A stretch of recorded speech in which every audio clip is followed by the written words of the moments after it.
আসসালামু আলাইকুম, রোমানা ব্লগে সবাইকে স্বাগতম। সবাই কেমন আছেন? আশা করি আল্লাহ তাআলার রহমতে সবাই ভালো আছেন। তো দেখেন, আজকে হঠাৎ করে ঈদের 2 দিন পরে আমার মায়ের বাড়িতে মাহফিল হচ্ছে। আমরা তো শোভা বলি গ্রামের ভাষায়। তো দেখেন, ওই মাহফিলে আসছি, এসে আমার মেয়ে কি খাবে দেখেন, টিকটিকির ডিম খাবে। তো এখানে দোকানে টিকটিকির ডিম নিয়ে দেওয়া হলো। তারপরে দেখেন এখানে পেঁয়াজও ভাজতেছে, আর এখানে ভাজা হয়েছে জিলাপি। তো জিলাপি বিক্রি করতেছে। সামান্য কয়েকটা দোকান বসছে আর কি। এখন তো আম, খুব একটা মাহফিলের সময় নয়, তাই জায়গা জমিতে ধান লাগানো হয়েছে, এই জন্য দোকান বসানোর মতো কোনো পরিবেশ নেই। তাই আমাদের গ্রামের বাড়ির একটা উঠানে দোকানগুলো বসানো হয়েছে, আর প্যান্ডেল সাজানো হয়েছে একটু দূরে। তো দেখেন, এই যে কয়েকটা দোকান মাত্র বসাইছে, তো সেগুলো আপনাদের সঙ্গে শেয়ার করি যে আমাদের গ্রামে যখন মাহফিল হয় তো কীরকম সিস্টেমে কি করে, এটা দেখায় গ্রামাঞ্চলের মাহফিলে। এই যে দেখেন, মাত্র কয়েকটা দোকান। আমার মেয়ে কি নিবে আর কি নিবে না, ও খুবই চাপের মধ্যে আছে, মানে সব দেখে ও ডিসাইড করতে পারতেছে না।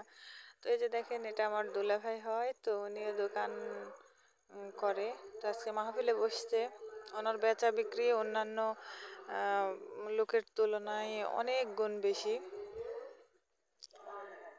মানে বেচা কেনাটা খুব বেশি। তো পরে আমরা এই যে জিলাপি কেনার জন্য আসছি, তো সব রকম জিলাপি একটু করে নিলাম। আর এই যে দেখেন, এখানে প্যান্ডেল সাজানো হয়েছে একটা মাঠের মধ্যে আর কি, বাগানের মধ্যে কিছু গাছ কাটা জায়গা আছে ফাঁকা জায়গায়, তো ওখানে প্যান্ডেল সাজানো হয়েছে।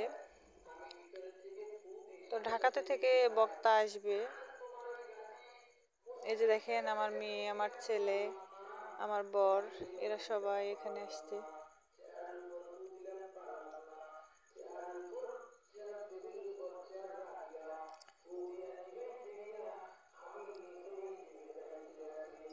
মানে আর কি, এখনো পুরোপুরি প্যান্ডেল সাজানো হয়নি। তো এই যে দেখেন, কাজ চলতেছে।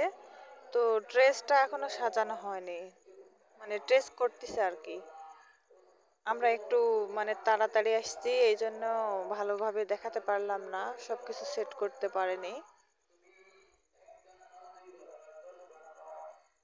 এই যে দেখেন, আমার ছেলেকে এখানে মানে হাঁটার জন্য দিছি আর কি, কিন্তু আসলে মাঠ উঁচু নিচুর কারণে ও নতুন হাঁটতে শিখছে, কিন্তু হাঁটতে পারতেছে না।